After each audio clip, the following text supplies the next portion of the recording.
देश के 5 राज्यों में चुनाव पूरे भी नहीं हुए, लेकिन कांग्रेस ने 2024 आम चुनाव का राग छेड़ दिया है। कांग्रेस ने दावा किया है कि बीजेपी 2024 का चुनाव समान नागरिक संहिता के मुद्दे पर लड़ेगी ताकि देश में धार्मिक ध्रुवीकरण हो सके। हालांकि बीजेपी कांग्रेस के इन आरोपों को खारिज कर रही है, लेकिन इससे पहले बीजेपी के 2 सीएम यूनिफॉर्म सिविल कोड को लेकर संकेत दे चुके।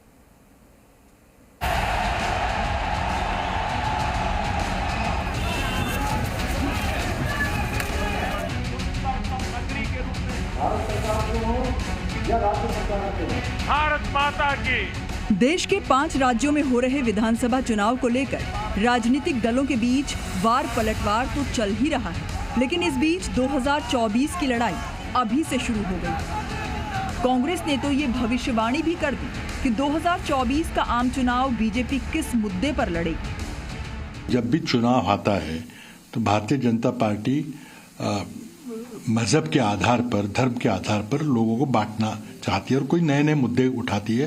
हिजाब का मुद्दा इसी तरह से उठाया गया मुद्दा है और मैं ये भी अभी से प्रेडिक्शन कर रहा हूं कि 2024 के पहले कॉमन सिविल कोड का मुद्दा उठाया जाएगा और देश को फिर बांटने की, धर्म के आधार पर, रिलीजन के आधार पर बांटने की कोशिश होगी। कांग्रेस के इस बड़े बयान पर महाराष्ट्र सरकार में उनके पार्टनर शिवसेना और एनसीपी भी सुर में सुर मिला रहे हैं।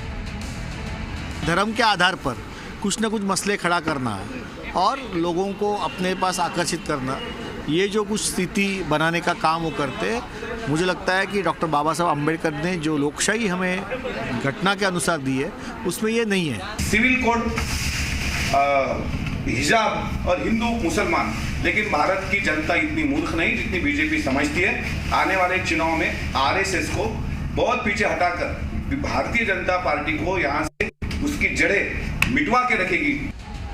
बीजेपी ने इस पर पलटवार करते हुए कहा कि कांग्रेस की तो शुरू से बांटो और राज करो की नीति रही है। डिवाइड एंड रूल, ये कांग्रेस की उनके जन्म से रणनीति चालू है और वही रणनीति कांग्रेस कर रही है। और जहां तक कॉमन सिविल कोड का विषय है, वो तो कॉन्स्टिट्यूशन के डायरेक्टिव प्रिंसिपल्स में है। इससे पहले उत्तर प्रदेश में चुनाव प्रचार के दौरान कांग्रेस महासचिव प्रियंका गांधी वाड्रा ने भी आरोप लगाया था कि असली मुद्दों से ध्यान भटकाने के लिए बीजेपी धर्म के नाम की राजनीति कर रही है। बातें हो रही हैं कि कौन आतंकवादी है, बाकी दलों को आतंकवादी कह रहे हैं, ये बातें हो रही हैं, धर्म की बातें हो रही हैं। कोई कहता है धर्म के आधार पर वोट दे दो, कोई कहता है जाति के आधार पर वोट दे दो। वैसे तो 2024 में अभी बहुत वक्त है, लेकिन हिजाब विवाद और चुनावी माहौल के बीच ये बात उठने लगी है कि क्या बीजेपी यूनिफॉर्म सिविल कोड लागू करने की दिशा में कदम उठाएगी। इन बातों को तब और हवा मिली जब बीजेपी के 2 मुख्यमंत्रियों ने भी समान नागरिक संहिता को लेकर बयान दिए। उत्तराखंड के मुख्यमंत्री पुष्कर सिंह धामी ने तो इसे चुनावी मुद्दा बताते हुए जीतने के बाद लागू करने की बात कही। वहीं उत्तर प्रदेश के मुख्यमंत्री योगी आदित्यनाथ ने भी संकेत दिए कि यूनिफॉर्म सिविल कोड को लेकर बीजेपी के अंदर मंथन जारी है। जब अवसर आएगा यूनिफॉर्म सिविल कोड भी आएगा, लेकिन फिलहाल संविधान से देश चल रहा है और संविधान से ही चलेगा।